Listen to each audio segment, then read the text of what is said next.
labada ragco ee ciidda ayaa maanta laga tugtay magaalada Cape Town ee dalkani Koonfur Afrika iyadoona kumanaan muslimiin ay isugu soo baxeen goobta loo asteeyay in lagu tugto labada ragco ee salaada Ciidul Adha. Allahu akbar, Allahu akbar, Allahu akbar, la ilaha illa Allah, Allahu akbar walillahil hamd. Kahor aan salaada la gelin ayaa culimada waxa ay ka sheekeeyeen wanaaga ay maanta oo kale muslimiinta u leedahay iyagoona ummadda Soomaaliyeed ugu baaqay inay iscafiyaan. Haddii midaafa dadka dhan ilaa laba qof ma yiraahdo maxay yihiin qof mushrik oo ilaahay shariik ah ciyaad billah iyo laba qalbiga wax isku hayda oo muslima waxa kulligeena saamaxna marka oo qalbigeenu oo nadiif ahaado waa maasha ugu wanaagsan oo la rabo maalmahan in lagu cabmiro ayay ka mid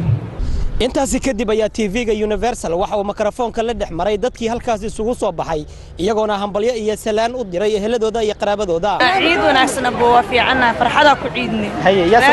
reerkeena salaama walaalahay aabahay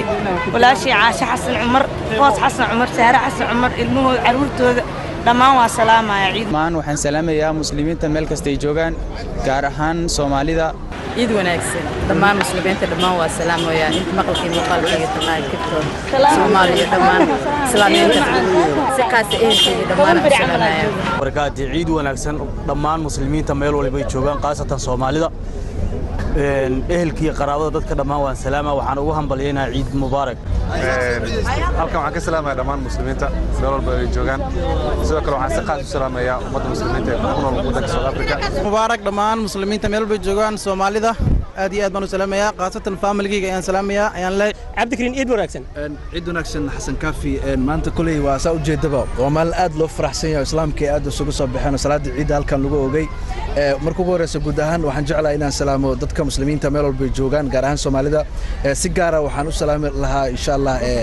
bahda warbaahinta guud ahaan meel walba joogaan magacaygu waa Maxamed Cabdi Maxamuud oo waxaan salaamayaa dhamaan Soomaalida meel kasta ay ku nool yihiin adduunka waxaan si gaar ah u salaamayaa hooyaday Ambiyo Nuur Xasan iyo walaalahay meel walba ay adduunka ka joogaan iyo family-gayga waxaan dhamaan halkan ka wada salaamayaa ummadda Soomaaliyeed iyo family-gayga iyo dhamaan asxaabteeda